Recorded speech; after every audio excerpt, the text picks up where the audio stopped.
Hey, everybody. Thanks for joining us tonight. I'm excited to introduce this panel of experts that I've got here. I've got Greg Fleece from Wisconsin, a deer farmer. I've got Dr. James Kroll, Minnesota Senator Nathan Wesenberg, and Oklahoma Representative Scott Fetgatter, and the one and only Scott Fier, the president of our Deer Farmers Association in Minnesota. So a lot of our viewers in Minnesota are upset about the constant killing of deer. CWD shows up, they got a management plan, and they want to slaughter deer through hunters, increased tags, USDA sharpshooters. And the questions that the viewers are going to have and that we're going to try to answer tonight is, can a state kill its way out of CWD? And is there a solution? So we're going to keep coming back to those two questions, okay? Can a state kill its way out of CWD? And is there a solution? Greg, I'm going to start with you. And then I'm going to go to Scott Fetgatter, our rep from Oklahoma. But I want Greg, I've interviewed you in the past, Greg, and you have a hunting preserve in Wisconsin. It came up positive for CWD, and I understand it was better than a 50% prevalence rate. So quickly, if you could tell me what happened on your farm with CWD and the positive results you're seeing through genetic breeding. You're going to hear a lot tonight of SS markers and other markers at the 96th codon. Pretty fancy stuff. But Greg, if you could tell us what you did to turn things around in your hunting preserve to start us out. Yeah, we got hit with CWD back in 2013. I was introduced to Nick Haley in 2017. He's one of the leading researchers on CWD. And we immediately started a genetic program to start breeding for deer with CWD resistance. Prior to that, when CWD hit in 2013, we started with a few animals, and it did get bad, where by 2016, 17, it was up to 50, 60% of the deer. Now, keep in mind, at that time, like everywhere else, 70% of my deer, maybe 80% of my deer were the GG genotype, which means they were the most susceptible to getting CWD. So when we started with Nick, we immediately started creating these animals with resistance. And throughout the last 8-9 years, our animals have been getting more and more resistant every year. And we have also seen our CWD prevalence rate go down every single year since we started the program. So it went from probably peaking out at 60 to 70%, dropping every year to where, it's less than 10%. And the thing about it is we're still not where we need to get to. It's about a 10-year process to get to where all your animals are extremely resistant. We're about 8 years into the process. So we will have where all of our animals are double marker or extremely resistant to CWD within a couple of years. So, that's the ultimate goal. Sure. And so let me clarify for our audience, when you say that you're breeding for resistance, that means to our audience that you're buying semen off of bucks that have an SS marker at the 96 codon. If you breed a GG doe, you're going to be one step closer to, you'll have an S in the offspring. Is that correct? That is correct. That's the way to do it. Right. And so when you say you were at 70% positive, those animals coming out of the preserves that were usually positive, were they a GG marker? Yeah, almost all of them were. And then once you get CWD, animal with an S can get it, but it's going to take longer for them to get it. And then once you get to an SS, it may take them quite a bit longer to get the disease. So yes, you're just adding layers of protection, but the GG animals pick it up really easy. So when you have your animals now, you said you're down to about a 10% infection rate, which is incredible, coming off of about 70% in just a few years from using selective breeding with animals that have the SS marker. I've talked to you in the past about you like an H mixed in there as well. And so now you say you got 10%, but that 10% are still your deer leftover that might have a single G that are coming out with CWD. 100% of them have a single G. Yeah, I've never had a double marker yet test positive. So any combination of HH, HS, K, SS, none of them have ever been positive on my farm yet. So yeah, they still have that one bad gene. So it takes, a number of generations to get, past that, but we're on our way past that. Now, even the animals with a single marker, it may take them another year or two of exposure to the disease to get it. versus a GG animal that picks it up quick. But they still do get it. But once we get to the where they're all 2 copies of the resistant alleles, we should be sitting pretty good. It's absolutely incredible what's happening there. There is a solution, and I understand that the majority of wild deer, as you said earlier, are a GG marker. Is that correct? Yeah, that is correct. From what I've seen, and I'm sure it varies from area to area, but probably 70 to 80% of them are the GG most susceptible. Okay. And so I've been posting this stuff. I've done interviews with you in the past, and when I've done an interview similar, you've discussed the same type of thing.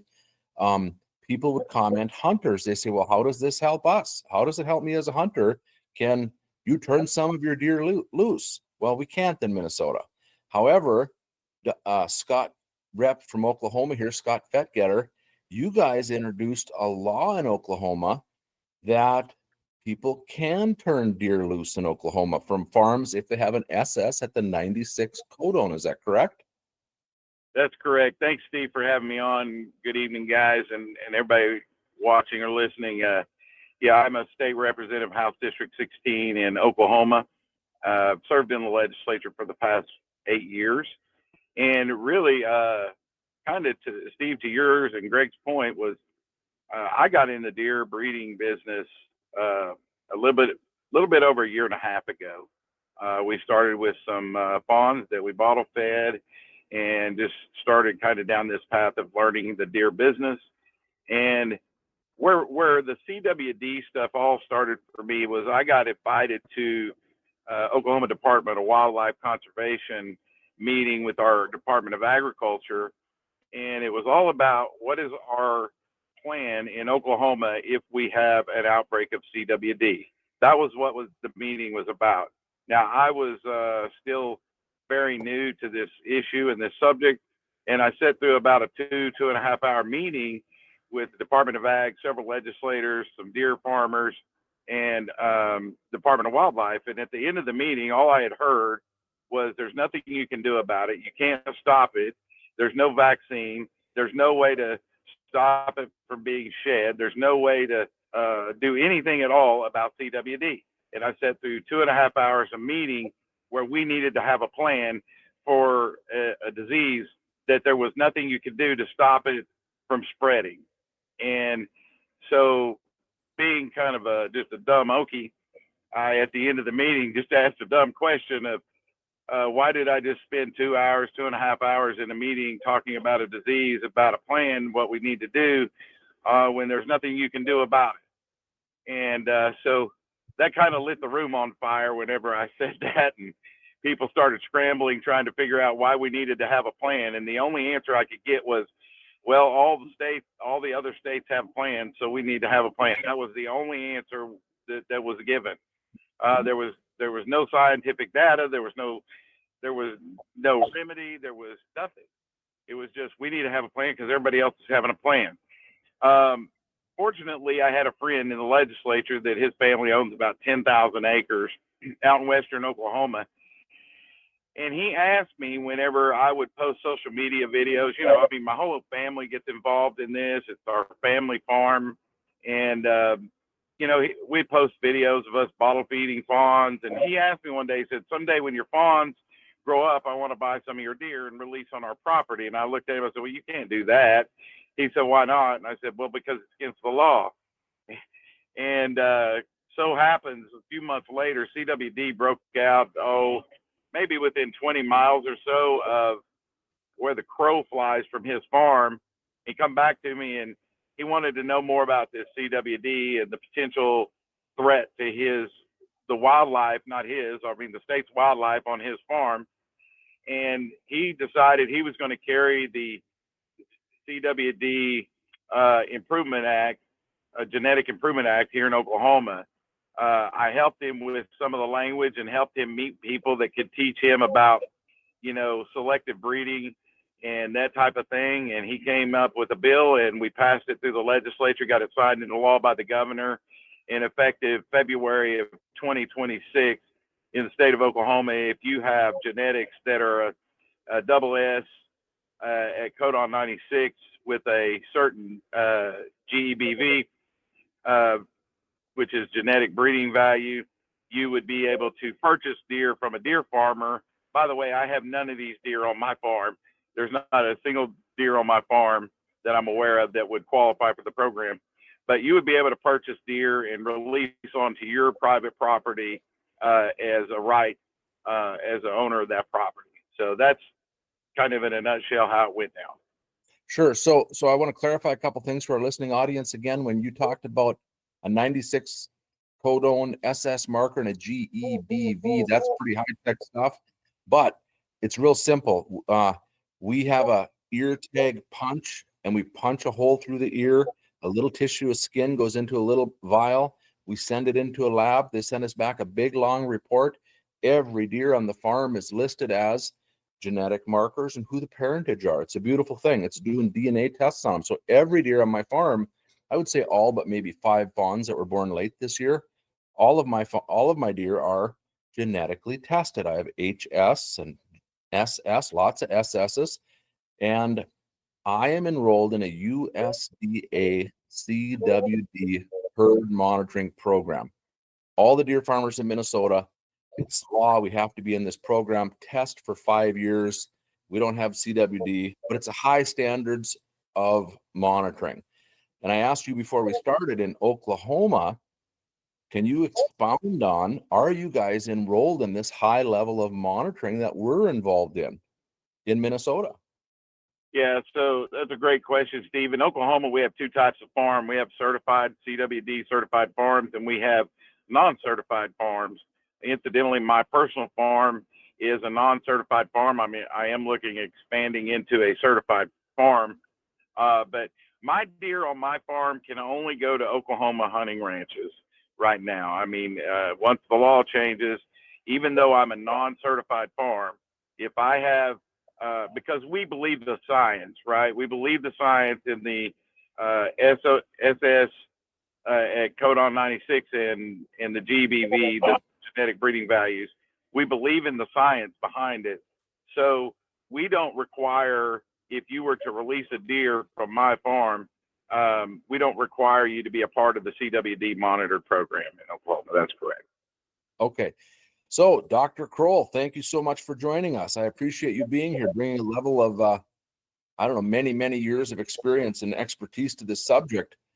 When I first started hearing about CWD, I was told that you really couldn't tell the difference between that and scrapie. And so I was interested in that. And so scrapie was put under control through genetic breeding in the sheep industry. So is there a difference between scrapie and CWD? If there's no difference between scrapie and sheep and CWD and deer, why is the response so drastically different?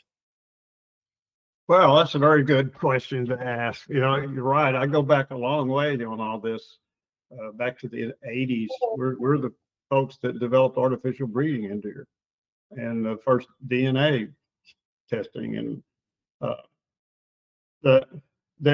there's a great deal of controversy right now about was CWD caused by a jump from scrapie from sheep over in the Colorado research facility. We'll never know now. Unfortunately, there's not much evidence left of that.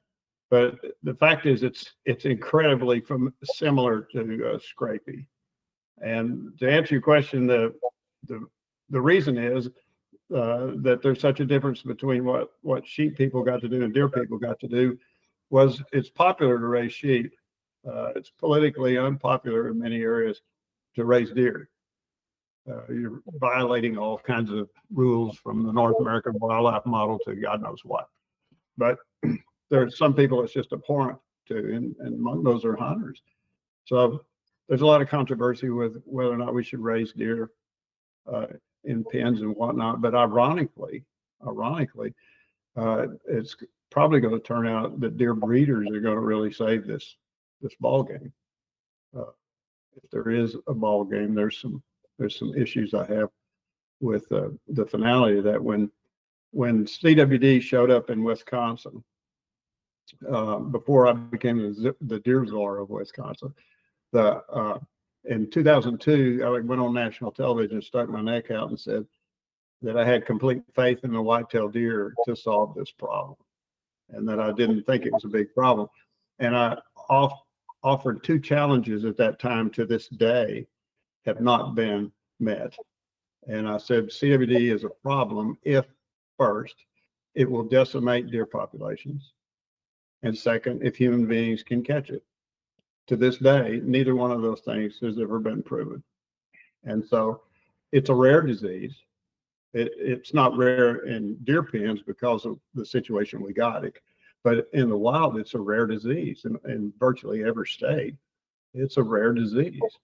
And you can't, when you start, if you notice, when you see, every time CWD shows up in a new state, there'll be this boilerplate news release and everything, the same wordage, the same everything. And you'll invariably see the same photograph of a deer with CWD. I went on a quest not too long ago trying to find how many photographs of deer, wild deer with CWD are there, and you can count them all on one hand.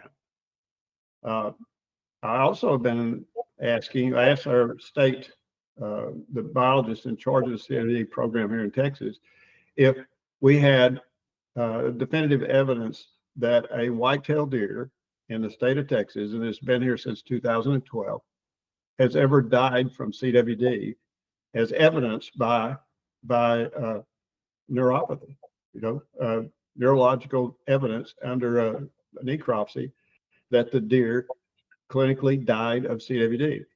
And he said yes. And I said, can you provide me with the necropsy reports to document that? And he said yes.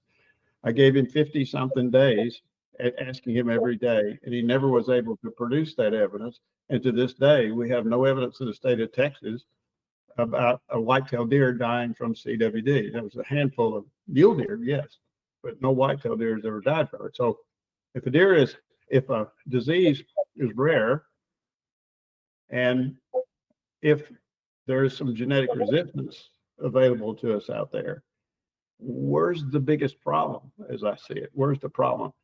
When CWD showed up, it gave a hammer to my colleagues. I'm a professional wildlife biologist, and it gave them a hammer to get rid of all the things that they didn't like: feeding deer, breeding deer, planting food plots for deer, managing for trophies, all those sorts of things, or just go against the norm for those guys. And it gave them a great hammer.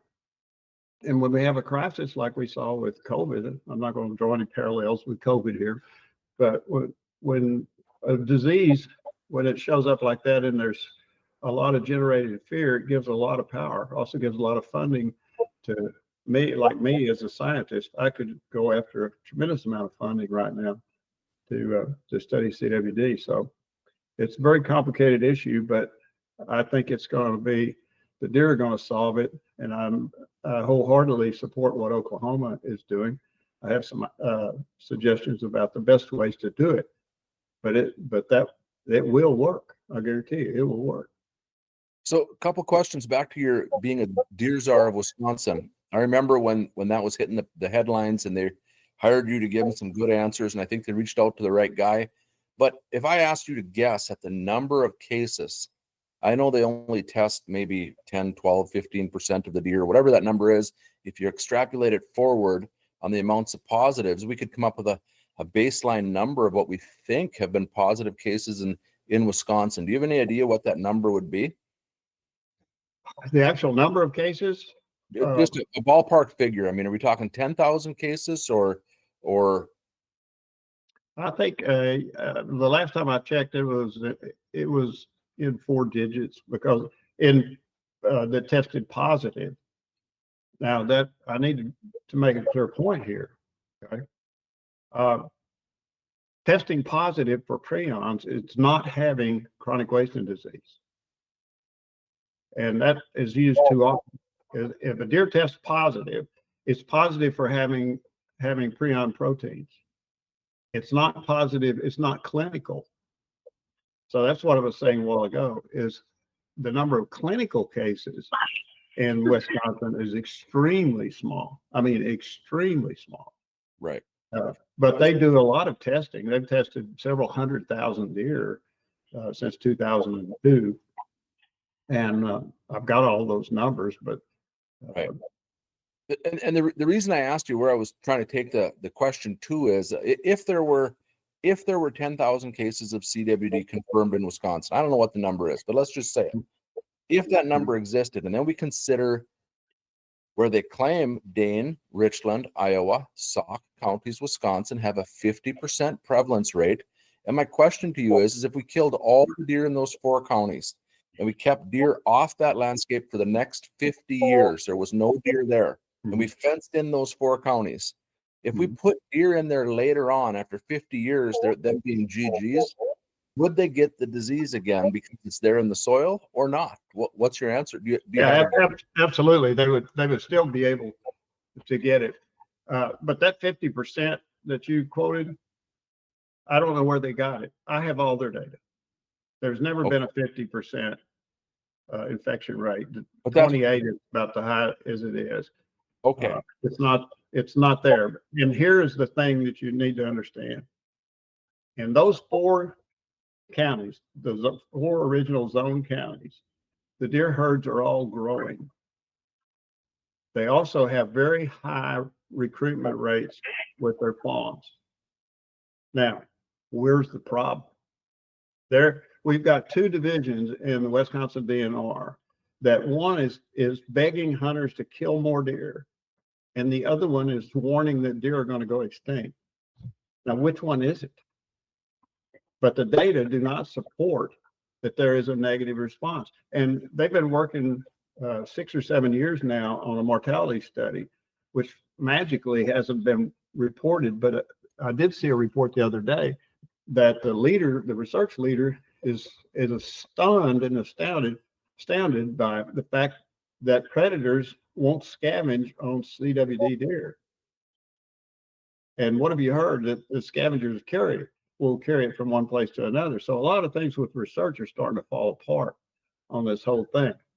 And so they've all gone back to, in Wisconsin, they've gone back to models. And models are interesting. I made a career building models as a scientist. And models are based on assumptions. And the assumptions can be manipulated. What they do is they go out and collect a small amount of data, then build a model and put some great big assumptions in it. And the great big assumptions always lead to, well, it's going to lead to extinction. Well, there was a well-known professor in Wisconsin in 2002 that predicted the white-tailed deer would be extinct in Wisconsin in 20 years. That was 2002. And the deer herds are growing in Wisconsin. Yeah. So back to the question I asked, I said if we took Dane, Richland, Iowa, and Sauk, if it's whatever percentage of positive, if we fenced it in, kept all the deer out for 50 years, and I asked if we put wild deer back in with the GG, you said yes, they'd get it. But we have Greg Fleece sitting here with SS deer, and if he populated with SS deer and HS deer, then what would be the results? It has to be exactly what Greg is experiencing right now, 0 positives out of his HS and SS deer. Absolutely. Yeah, absolutely. So the questions we started at the beginning of the show is, can we kill our way out of CWD? Dr. Kroll, you said no, we can't kill our way out of it. We killed 172,000 deer in the early stages of it in Wisconsin, and we still had it. Right. 172,000. That was bucks, does, fawns. It was a brutal slaughter. And it didn't have an impact. Didn't flatten the curve. Nope. Okay. So now you guys have been very thorough here, but I want to give Senator Nathan Wesenberg, we're sitting here in a blue state majority for the last 4 years, it seems. And we've seen hostility come at my industry to regulate us out of death. And I want to clarify that the deer farmers like Scott Fier and I, we are in a USDA CWD certified monitoring program. And it seems to be a step higher than some of the farms in Oklahoma, but they're a red state and they're turning deer loose. And a key thing that Scott Fetgatter said is, we trust the science. Man, I appreciate that. I appreciate what Scott said there. But here in Minnesota, it's emotional witch hunt, and we're in a blue state, and we're in a lawsuit, and they're trying to chase us out of business. Nathan, what are your thoughts or questions that you might have for this group of people as you go back to the Capitol, trying to work to save us or do anything to impact and save the wild deer in Minnesota from needless slaughter from one end of the state as this disease grows? What questions do you have, Nathan? Well, I think it's interesting that we think that we can kill all the deer and that's going to solve the problems. And for people that don't know, I do have my degrees in wildlife biology, and I am a former DNR employee. And I quit working for the Department of Natural Resources because they don't follow science, and it's politics. And it's not the only reason, but one of the reasons. But the Department of Natural Resources should be using the science, and we're not following that at all. So, you know, in the state of Minnesota, I looked it up when you were talking. So from 2002 to 2023, there's been 217 confirmed CWD cases. So that's nothing. But, you know, our solution is when we find a deer somewhere, we kill it. Now, a question I had, I guess I'll just start as I was thinking, maybe for Dr. Kroll. You know, the United States government said we found CWD in, I think, 1967 in Colorado. Now, my question is, and I talked to Steve about this the other day, now, if we have genetic markers in the deer population, the wild deer population that are resistant to CWD, so does that mean that there was some time in their evolutionary history that, you know, this was a thing and there may have been a die-off and these deer got, the ones that, you know, survived were resistant? So did it really come about in 1967, or has it been here for a long time and we just found it then? And we've been living with it forever, and really there's nothing that we should do or can do about it. I guess I'll stop there and see what your thoughts are on that question first.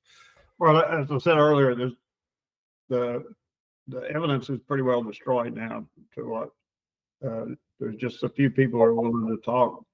But the fact is that deer were cohabited with scrapie programmed sheep, and those animals came down with what later Beth Williams, and I knew her very well, Beth Williams called chronic wasting disease. Now, it's entirely possible that it's been around forever. It's possible with the Rocky Mountains being a big sheep area over the 1800s. It could have been that the deer they brought it with them. We don't have any real evidence of it, but that's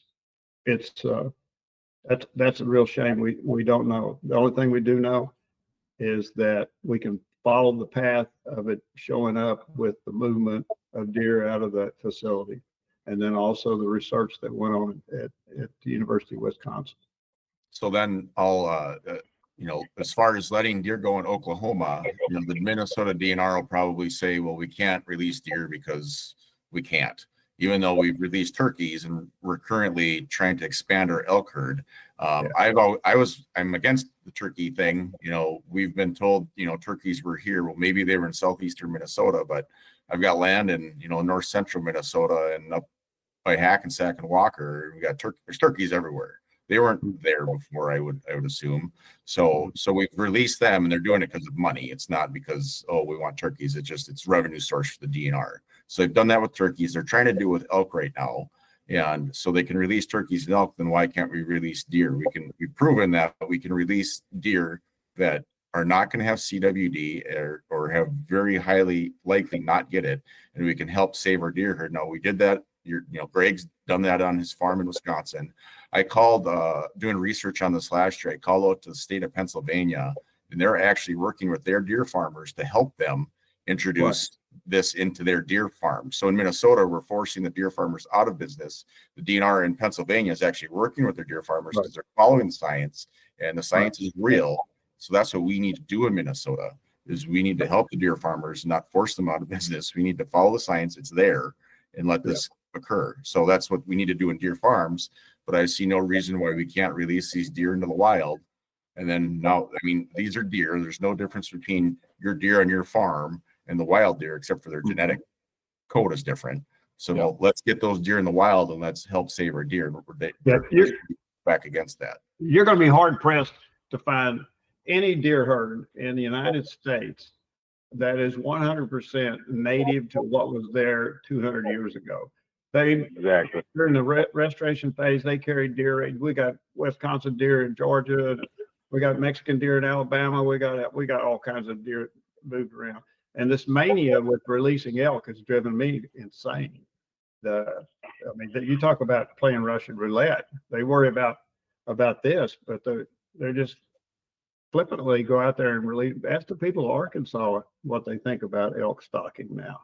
No, and I brought that up a few days ago. I put out a release. It's on Facebook, but to specifically address this, the DNR is saying we must not release deer because they could have spread CWD. At the same time, we're releasing elk in Minnesota, and they could get CWD and spread CWD. So Steve can't transport deer, or any deer farmer in Minnesota can't transport deer, but we can put elk everywhere, and that's okay. Mm-hmm. It's totally, it's the opposite of the way it should be. Something I thought about, and I brought this up in the last legislative session, is I asked the DNR, I said, so what if we let's do nothing? Like, we're spending millions of dollars, wasting millions of dollars a year doing research. And so far the answer has been, we don't know anything. So for 25 years in Minnesota, we've been, spending millions of dollars and we still know nothing. So let's stop spending money and let's see what happens. So let's say CWD kills a bunch of deer. Well, then we treat it like a bad winter in Minnesota, which kills off the large portion of the herd. It'll come back in a few years. I think that the money we're spending is ridiculous. The people who are getting it are just using it for their research, and they're not pushing forward anything for deer. It's for themselves. I'm going to talk about Dr. Osterholm a little bit there, and he's the COVID czar. I'm not going to go into the COVID thing, but he pushed this and said masks are not effective. So he came to I'm on the wildlife committee, so he says masks aren't effective, but then he comes to the wildlife committee wearing a mask to try to scare people and says that CWD is going to spread and it's going to start killing everybody just like COVID. Well, I called him out on that, and when he was done talking, he couldn't leave the room fast enough, but that's going on. And another question I have, not that anyone here can answer it, but when this gets published, I want people to start asking this, is all this money is going to the University of Minnesota, and the researchers there have now developed this, was it the Q RT Quick. Well, that money has come from the taxes. The taxpayers have used that, and the taxpayers have given that money to the University of Minnesota. Now, the person who has developed that is now got the patent on that, and they're going to be making millions of dollars off of the taxpayers. That patent should belong to the state of Minnesota taxpayers, and we should, if that does show that it works, we should be getting the money, not this person that used to work at U of M. Amen. Hey, if I could chime in something here real quick, I'm sorry to interrupt. One of the things that just is interesting to me when it comes to like DNRs, President Roosevelt said as it pertained to conservation, that we should actually pin up wildlife to be released in the event that there was some sort of illness that wiped out wildlife. That was part of the Conservation Act. That was some of the statements. So we're talking about doing exactly what the Conservation Act started and established, and conservationists don't believe in it unless they're doing it. So we're for it until we're not. Mm-hmm. Is what you get. Yep. We're for movement of deer. We're for movement of elk. We're for it. We're for turkeys. We're for fish. We're for quail, whatever it may be, pheasant. We're for it all until we're not, and we're not when it comes to white-tailed deer. And it makes no sense. And I sat through a committee meeting in the Senate I was online today in Indiana as they tried to work through this issue in Indiana today.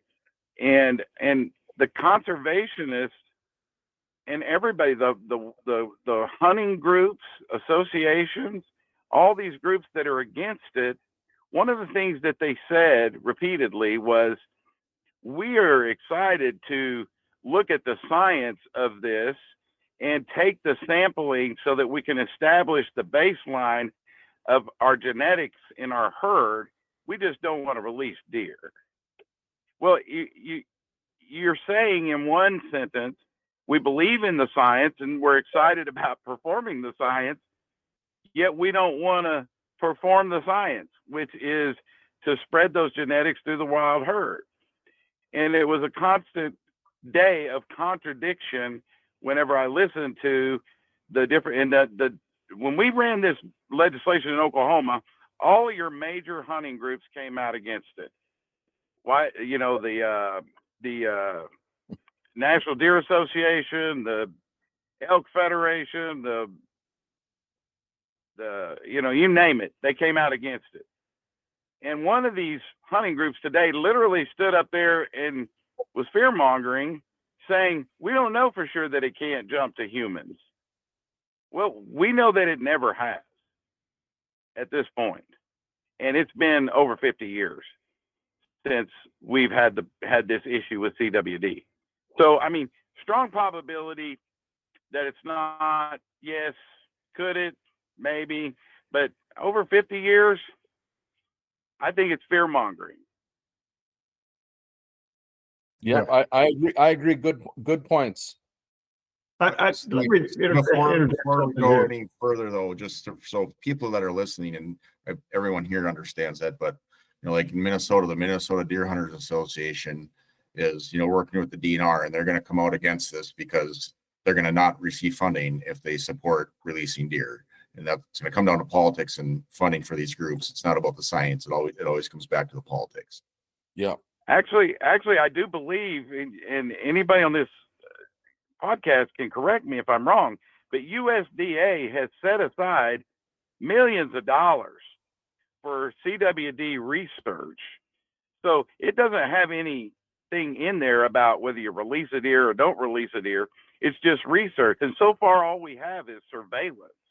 We don't have a whole lot of people out there actually researching and testing, you know, the Genetic Improvement Act, because everybody just is afraid to release a deer. We are already releasing deer. You have always been releasing deer. Oklahoma didn't have any deer. You released deer into Oklahoma, and by the way, we had no idea what their DNA was at that time. They could have brought all those deer to Oklahoma. They could have had CWD deer. And so the point is, there's USDA dollars available to states. In fact, the state of Oklahoma received a $250,000 grant last year to deer breeders to AI our herd behind the fence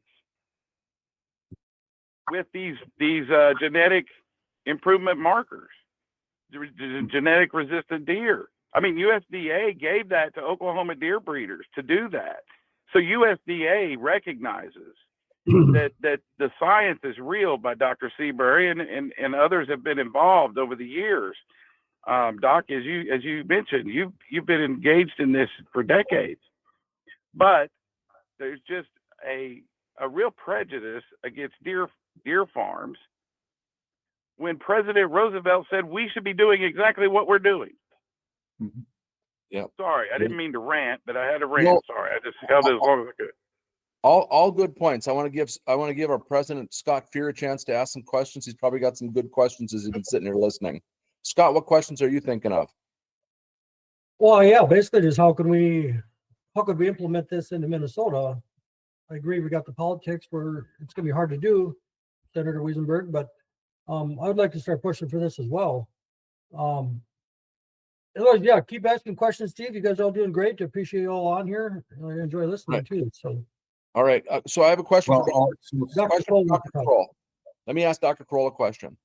In Minnesota, the laws are stacked against us. They've scheduled us for extinction. We went into our first federal court hearing, and the judge asked the attorney for the state, DNR, he said, it seems to me that the state is legislatively trying to run these guys out of business. And the attorney for the state said, yeah, I wouldn't push back on that. That's a fair assumption. So the attorney for the state admitted that the laws that they disguised as to fight CWD, they're not going to do anything. They just want to push us out of business. So one of the laws we're facing is they got a random term called we must prevent physical contact and it doesn't say exclusionary fencing, but then the DNR says, oh, that means you got to put up exclusionary fencing. Put up a 8-foot fence is one of our good options to the tune of about $200,000. You could stay in business. So my question to you, Dr. Kroll, is on my farm, when my does shed their hair, but I'm in a USDA protocol certified program. That's sound science. I test every brainstem. I've been doing it for 20 years. So I get to stand here on a little foundation that says I have a clean certified herd. I don't have CWD. And then Jamie Becker Finn and Rick Hansen say, well, what if you do? We know about your dead deer that they didn't, but what about your live ones? So then they pass a law that says we got to put up a fence, exclusionary fencing. But I'm just telling you, the hair blows out of my pens 50 yards. The urine and the feces when it rains, if there's urine and feces in there, I'm sure it gets mixed in the rainwater. Is there any science that says that an exclusionary fence of any type, a concrete wall, I don't know, is there anything that's going to stop CWD? Two-part question. From going, if a farm had CWD, which I don't and Scott doesn't, that would stop it from going in. Greg's case, it came into his farm, or out. Is a fence going to stop it? And can CWD in Dane, Richland, Iowa, Sauk counties, where it was a high prevalence rate, could a dead animal die in a field, get rolled up in a bale of hay, put on a truck, shipped across the country? And could a load of hay spread CWD across the country?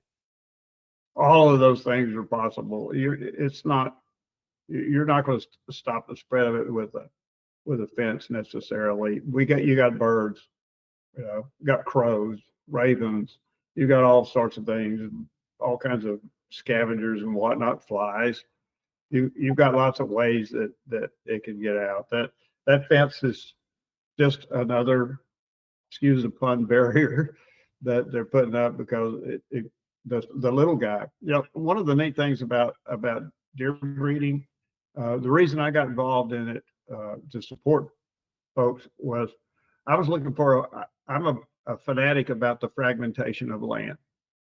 Land is getting smaller and smaller and smaller, and I grew up on a farm and a ranch, and people can't make a living anymore. And we wanted to give the little guy a way to make a living off a small amount of land, and deer breeding is one of those ways. There's lots of other ways too, but that was the whole idea behind it. But here's the point. If I could leave you with this, when all of this blew up, it basically blew up in 2001. Right, when Wisconsin came down with it, all we heard was that CWD had the potential to destroy. These were the words: destroy deer hunting as we have known it. And I was arguing against them and saying, no, it doesn't. But actually, it does. And what I mean by that, they are destroying deer hunting as we have known it. When CWD showed up in Wisconsin and the three major magazines, outdoor magazines, published articles saying that 3 men had died from eating venison, which was totally false. There was mom standing on her porch and she was telling her husband, you ain't bringing that venison to my house and killing my kids.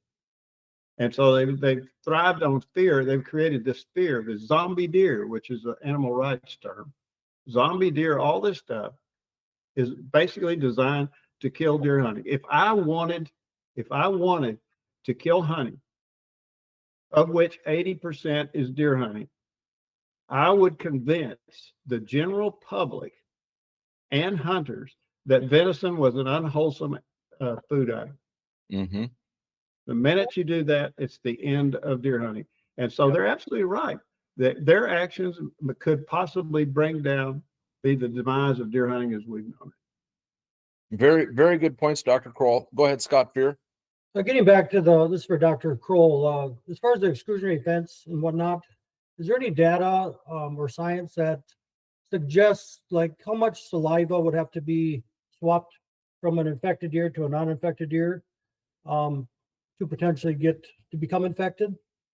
Yeah, I'm trying to remember the guy's name, Haney or something like that. He did a deal on, and I can send you his name. But in the case of urine, deer urine, it takes about 32,000 gallons to create an infected dose. Saliva is probably the most logical way that it's spread. And here's something else. I'm tired of hearing that bucks are the problem. CWD is a doe disease. It's the does. These does are in very tight social groups. They're all related, and they don't tolerate the presence of another one. They send their sons out. Yes, they could carry the CWD out, but it's does really that harbor the disease. So good presentation, you guys. To go back to the questions for the people that are hunters in Minnesota and across the nation that are going to watch this. If the DNR agencies are killing off deer because they find CWD, then they move the goalposts, they find more, kill more, find more, test more, kill more, find more. It's a vicious cycle. People are fed up. They got hunting land. I had a guy, people say they haven't seen a deer in 5 years on their land between wolves and aggressive killing. You haven't seen a deer on deer hunting land. It's ridiculous. Dr. Kroll, any of you guys, I suggest, what should they do? Should they be ringing the phones off their hooks to their state representatives and senators, emails, blow up their phones with complaints about stop killing the deer for CWD? There's no science behind it. There's no state that can tell us, hey, we flattened the curve, we stopped the disease dead in its tracks because we killed enough deer. Is that true, Dr. Kroll? Absolutely true. There's not a single case where you can show me that killing deer has stopped the spread of CWD. It has not happened. There are states that have tried it and have given up on it. Illinois is changing the way that it's doing it. They have not been able to do it. All those deer we killed in Wisconsin, it didn't do a thing. It's an animal welfare issue. Is these animals, especially the ones when they go and depopulate these farmers, they don't die an easy death. That's terrible. And then also from a research standpoint, all this essentially gain of function research that's being done out there, where they're force feeding, to answer your question about the saliva and whatnot. They're essentially putting funnels in deer mouth and pouring urine and feces and all sorts of stuff and injecting things into their brains.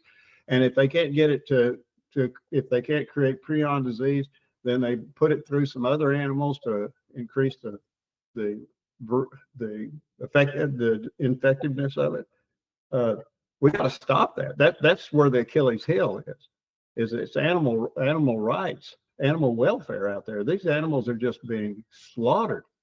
It's not a hunting situation. It's just killing. Yeah. So Steve, there was I don't remember who it was. I believe it was a biologist in either North Dakota or South Dakota that had the research that said that there's basically a 0% statistical chance that the CWD is coming off of deer farms in Minnesota, and it's coming from the wild herd and going into deer farms. I know you've shared that with me in the past. I can't remember the guy's name at the moment though, but you know what I'm talking about, or it rings a bell. Yes, I remember talking about it, but I don't have it in front of me. And it came from, I believe it came from Ted Nugent. So, Okay. So, but that would be something to share again, to show people that, we've got actual biologists, there's actual doctors doing this and showing you with science that it's ridiculous. And another thing I think that people should know when they watch this is was it 2 sessions ago when the state of Minnesota tried to not allow the deer semen to come in from Wisconsin, and I had to fight that bill like 4 times, and they finally said, yes, you're right, the science is there, we can allow deer semen into Minnesota. So it's not about science, they're just literally trying to kill the deer industry in Minnesota. I think, Go ahead, Scott Fier. Senator Wesenberg, I think the people, or the person you're talking about, is the scientist out of the University of Minnesota. They did some camera studies here on some of our deer farms, and we had roughly 10 years of data on numerous farms in the state here, and it was either 3 or 5 incidental contacts. I know they're doing research in Pennsylvania and Michigan too, I believe. I just wanted to point that out, that and his data supported that. Yeah, there's like I think it's like 80% chance or higher that the farms that are becoming CWD positive are from outside sources. Right. So along with what you guys are saying is every time CWD has popped up on a farm, the political crosshairs, the DNR would rush to the news and the radio and the TV and say, oh, a deer farm's got CWD, but they hide the fact that there was in fact an epidemiology report that said where the disease came from. But all that made it to the media was a deer farm caught CWD. So in many cases, in one case down in southeast Minnesota, it was a licensed DNR taxidermy practice. The guy raised deer. He brought in a head from Wisconsin. It had CWD. He fleshed it out, fed it to his cats. The cats pooped all over the property. The deer caught CWD. He didn't bring a deer into his property. He had a closed herd, but the epidemiology report blamed it on the DNR taxidermy licensed process. And they don't want to talk about the epidemiology reports because it doesn't fit the narrative. So yes, there's epidemiology reports in all these cases, but we don't get a minute of press to say, hey, we're exonerated here. We didn't ship a deer in and spread the disease. I would like to add. Oh, go ahead. I'm sorry. Oh, sorry. I was just going to say I've personally read 7 of the epidemiology reports from Minnesota farmers here that are depopulated. And not one of them shows that it started on the farm or came from the farm. Every single one of them says it came from unknown sources, wild, scavenger, and all those words are mentioned in that. So I just want to point that out. And I'm going to let Scott from Oklahoma talk in just a second. But in those epidemiology reports, when we have a USDA certified program, they keep track of every deer, where I buy, where I sell. There's a chain connecting. Oh, I bought a deer from so-and-so. It came up positive. It's going to trace back to that farm. But what Scott's saying is it was unknown sources because none of the deer that were brought in came from any farms that had CWD. So it just popped up on the landscape. That's a good connection, Scott Fier. Scott from Oklahoma, go ahead. Yeah, thanks, Steve. You know, we've talked a little bit about the politics of all this tonight. And one thing I want to bring to light is the legislation that we passed in Oklahoma. It had 2 no votes between the House and the Senate. And 0 Democrats voted against the Genetic Improvement Act. 2 Republicans voted. One of them used to work for USDA, so they were buddies, and he had his own thoughts. But the governor, both the House, the Senate, 148 members, 2 no votes, bipartisan. Incredible. You have to educate the legislature on this issue, because trust me, when this bill was going through, I had the Deer Association, I had the Wildlife Agency, I had them all coming in stressing about this legislation, and I wasn't even running the bill. I couldn't even vote on the bill. I took constitutional privilege because I owned a deer farm. But my point is, this does not have to be a partisan issue, but it does require having people that will sit down and listen to you in the legislature and hear you out. I heard in this last week, I've heard Department of Natural Resources agents say killing deer is not going to fix this problem. So the DNRs are starting to realize this too. Good point. We're going to wrap it up, but I want to get one more comment. If Greg Fleece says anything, Greg, I had a lot of good information for you in the beginning, but I haven't heard from you. Is there anything else on your mind that we should bring to light before we close it up here? You know, I heard one time that, Mother Nature, it can solve this problem. It's going to take 500 years, maybe more. What we're doing genetically, and if you're talking about releasing animals in the wild, I mean, I did in 10 years what Mother Nature might take 500 years to do. Okay. We can speed this process up way faster than just letting it run its course. I mean, how many prions and stuff will be shed in the Mount Horeb area, the Madison area, by the time Mother Nature solves this on its own? I mean, the deer farmers are the solution. There's no question about it. We are on to the only solution that there is for beating CWD. We're really close to getting there. And it's brilliant to be releasing deer into Oklahoma as a way of fighting this disease. I mean, that's a no-brainer. Right. All right, we've been about an hour, guys. I appreciate each and every one of you. Maybe we'll do this again in a little while down the road when we get some new evidence or new information to come forward. But I think we provided a lot of ammunition, and I'm just going to encourage all the landowners in CWD areas watching this. If you're not calling your state representatives and you're not calling your senators and you're not getting active, then this is going to come upon you. And when you don't have any deer left and they've killed the majority of them, you should have made some phone calls. We need to get off our hands, sit up, pick up our phone, and start letting our lawmakers know what we think. Thank you, guys. Thanks everybody for joining us. Yep. Thank you. All Thank right. you. Thank you. We'll see you later.